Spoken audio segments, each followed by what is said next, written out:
The other part to that question I had was, if I am doing well and I have, I maybe have my income business going well and doing okay, obviously tax and things like that become, something you want to be smart around. I don't think it's about not paying it, but I think it's about being smart about where and when you do pay it. What would you say to somebody? What are the three things that you would recommend that somebody who wants to now take their income and grow their wealth would need to do or consider? Hey there, expert. Rana Saini here. See, the wealthiest business coaches and consultants see business success as the system. This podcast, The Expert Advantage, contains real-world, in-the-trenches business advice that our clients use to gain a strategic advantage in growing their million-dollar expert business. It's my hope that you use these short lessons and insights to gain your strategic advantage in growing your expert business, and maybe one day soon partner with us at The Expert Project to take your expert coaching and consulting business to $1 million and beyond. I hope you share and enjoy. Hey everyone, and welcome to another episode of the Expert Project Advantage podcast, where we bring you experts and share insights around how you can accelerate your consulting business, make more money, and have more impact. And today we have a guest. We've got Michael Yardney here with us today, so I'm excited to bring Michael's genius to you.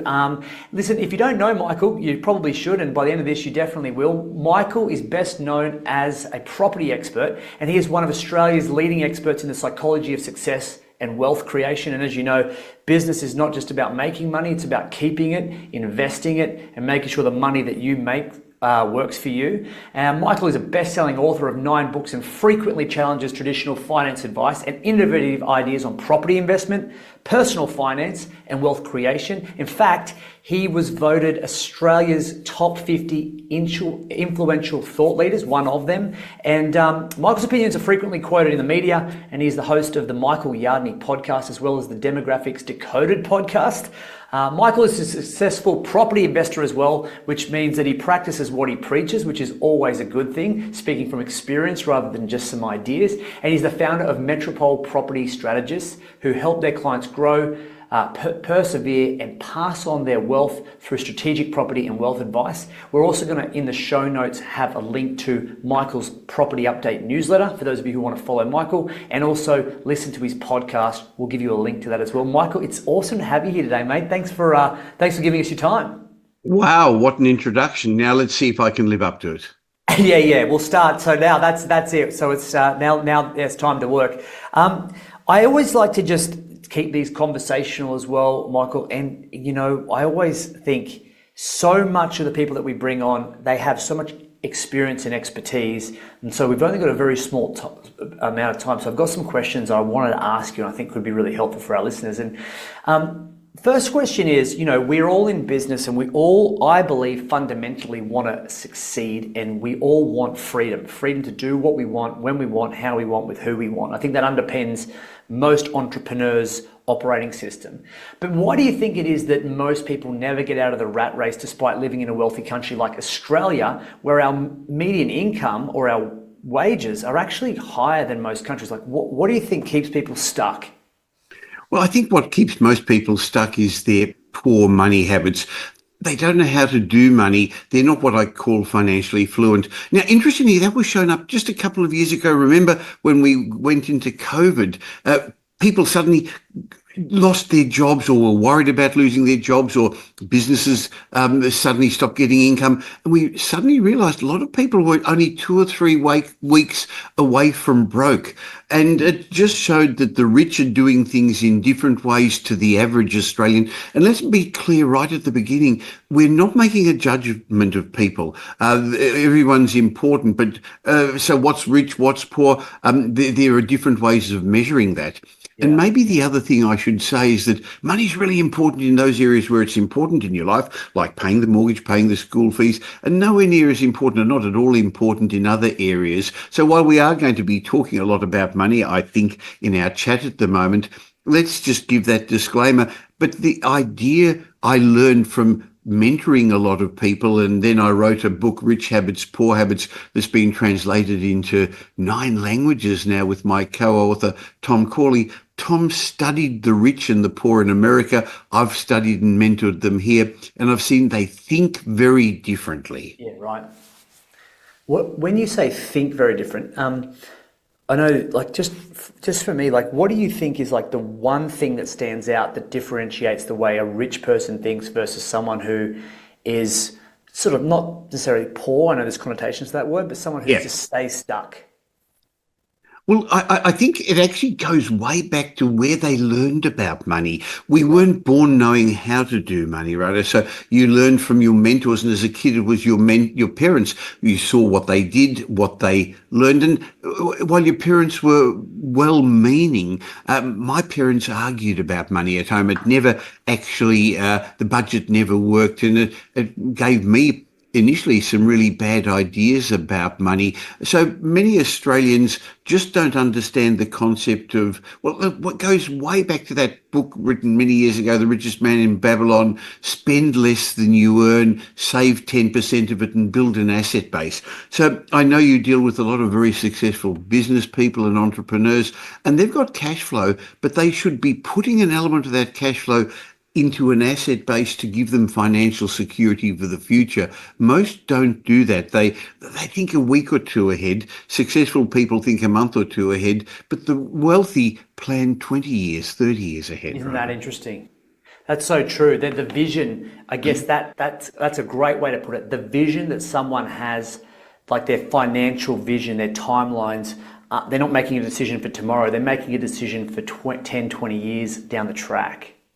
It's much harder nowadays because the media keeps bombarding us with bad news, good news. The media's job isn't to educate us. Really, if you think about it, their job's to get your eyeballs on the web pages or the newspapers that the people have paid for advertising for. So it's much harder even today, I think, than in the past, because there's so much misinformation, and there's all those get-rich-quick schemes. People sitting on Instagram in front of their Lamborghinis, and they sound like they're rich, and they got a secret to tell you, to sell you, actually. Well, it's seductive. It's seductive to want to earn money without putting effort in. And I think as human beings, we're designed to want to find the shortest, easiest and fastest path to progress. And so money is a very, you see things and it's very tempting to go down that path. I mean, okay. May I interrupt for a second? Say, you asked me the big difference. Maybe one of the big differences between the rich and the poor is exactly what you just said. Delayed gratification. They become rich slowly. They don't try to become rich overnight, whether it's in your own business, like a lot of your clients and people listening to this podcast, or even if you're a PAYG earner. If somebody's offering you some way of getting rich and a secret to make money before Christmas, be very wary. Yeah, I mean, I think, how do you, I look at business, okay, so there's a philosophy, and Michael, this might be a bigger question asked, but I know that there is a philosophy with people who don't earn as much, that rich people must be greedy, they must be doing something that isn't, that's wrong, and tax the rich, and the rich, especially in Australia, I believe there is that tall poppy syndrome, making sure that everybody plays at an even playing field. How do you educate people that making money is not evil or not bad? Well, again, it comes back to, I think, what I mentioned a moment ago, things your parents said. My father said money doesn't grow on trees, but I've heard people talk about something about it's easier to get a camel through the eye of a needle than for a rich person to go to heaven, or things like that. People want to be good, but if they heard bad things as a kid about money, or they saw their parents argue or fight about money, or they were told rich people are greedy, then it often makes it hard for them. But I actually believe if you took all the money in the world and distributed it evenly amongst everyone, it would be back in the same proportions in, 4 or 5 years' time. Would you agree with that? Yeah, obviously, I think principles drive performance, and I think understanding and education creates the advantage. Money is just a byproduct of the way you think and the way you act. And So I sort of say you can't drive a Lamborghini with the mindset of a Hyundai. You've got to grow your mindset and become financially fluent and learn. And over time, you've got to understand the difference between assets and liabilities. You've got to spend less than you earn. You've got to delay gratification. We said that you've got to save and invest. And yeah, I think you also need the right people around you. So having a mastermind team like I know you help your clients with makes a huge difference, because hanging around similarly thinking people helps you think the right way. And if you hang around with the wrong people who think rich are greedy or ugly, or rape or rob or pillage, then you're not going to ever become wealthy. Hey there, expert. So listen, our mission here at the Expert Project is to positively impact the world of other business coaches and consultants just like you. We want to help them make more impact, have more income, and have a positive influence on the world. And see, the only way we can do that is if you've heard something in today's episode that moved you, created an insight, changed your perspective, or gave you an aha moment. All I'd ask you to do is take 10 seconds, rate and review this podcast, so together we can help spread the word about this podcast and have a positive influence in someone else's world. Let me ask you this. Let's get a bit tactical for a second. I'm going to ask two questions from two sides of the fence. We got someone who's stuck and someone who's wealthy, but maybe wants to increase their wealth. They're doing well, but want to get more wealthy. So, if I'm someone who is stuck, and I would say that I'm not financially as free or flexible as I'd like to be, and you could say, and you had a checklist in front of you, Michael, and there was 3 things that you want to check off to make sure that that person had more of an advantage to move forward than they do today. What would the top 3 things be that you would check off to make sure they had to improve their financial position?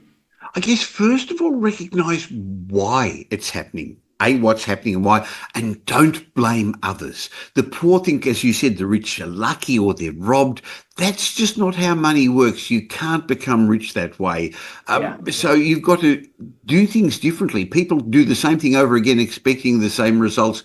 They think the same way over again. So step 1, understand why it's happened. And don't blame others. It's not the government's fault. It's not the education. It's not the tax system's fault. Number 2, understand your money habits. Where you've learned them, how you've learned them. If you wanted to get fit, you'd get a personal trainer. They'd teach you what to eat, what to do, how to exercise, how to think. So get yourself a mentor. And business mentors like you are very helpful to get people to think the right way. Yeah. And then the third thing is be realistic. It's not going to happen quickly. You're not going to get rich quickly. So develop good money habits. Learn from others who've already done that and do the same as them. Yeah. Okay. And is there anything that you would specifically, if you were to give them 3 to-dos, that you would say you do these 3 things, or at least, set up these 3 things? What would it be? Without giving I believe in Australia. Yeah. Sorry to overtalk you there. So what should they do? I believe there's 3 ways you can make money: in business, like a lot of your clients do, in property, or in the share market. And people do it in all sorts of ways.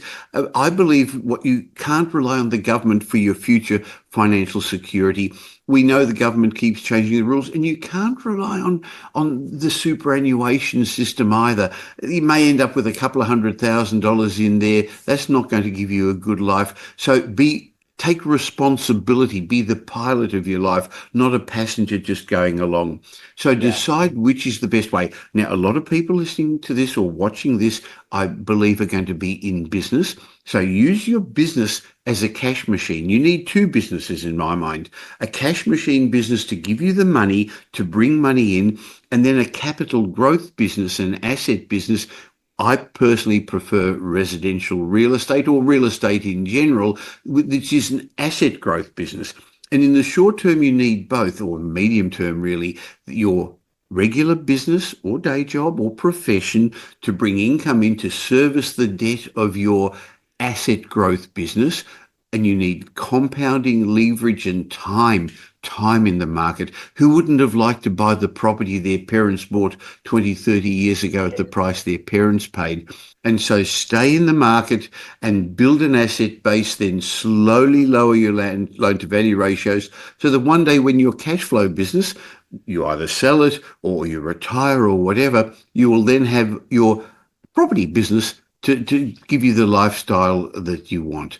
And then get good advisors. Be really careful whose advice you listen to, because there's a lot of people with vested interest out there.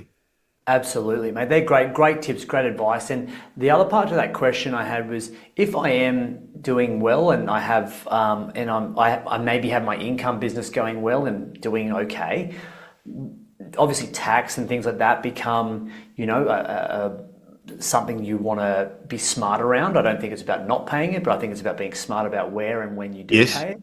What would you say to somebody? What are the three things that you would recommend that somebody who wants to now take their income and grow their wealth would need to do or consider? Well, one of the things you should do is enjoy the journey. Otherwise, you won't enjoy the destination. And to be fair, it's one of the things I probably learned a little bit late. I was in the first stage of my life in too much of a hurry, coming from a poor background and in a hurry to prove myself to everybody, but mainly myself, I guess. And I ruined my first marriage chasing money. And so in many ways, I think it's important to enjoy the journey. And the other lesson I learned over the last years, interviewing a couple of people for my podcast, interestingly, was, when is enough enough? I've got a very, very substantial business. I'm still working. I've got a very substantial asset base. I'm still working because I'm having fun doing it, but I actually don't need to keep chasing things anymore. And over the last couple of months, a couple of good friends of mine, two of them interestingly developed Parkinson's disease. One developed macular degeneration and can't see. She's losing her vision. Over the 2 weekends ago, one of my business partners and good friend has got a terrible, did 3 discs in his back, and that's going to put him out of action for a long time. So don't be the richest man in the cemetery either. Enjoy it. Yes, build an asset base that you can live off, that you can pass to future generations. But a big lesson, and I know you were thinking more about financial lessons, but enjoy it along the way would be an important lesson I'd be telling people. And I think the other is to build your assets in a flexible way.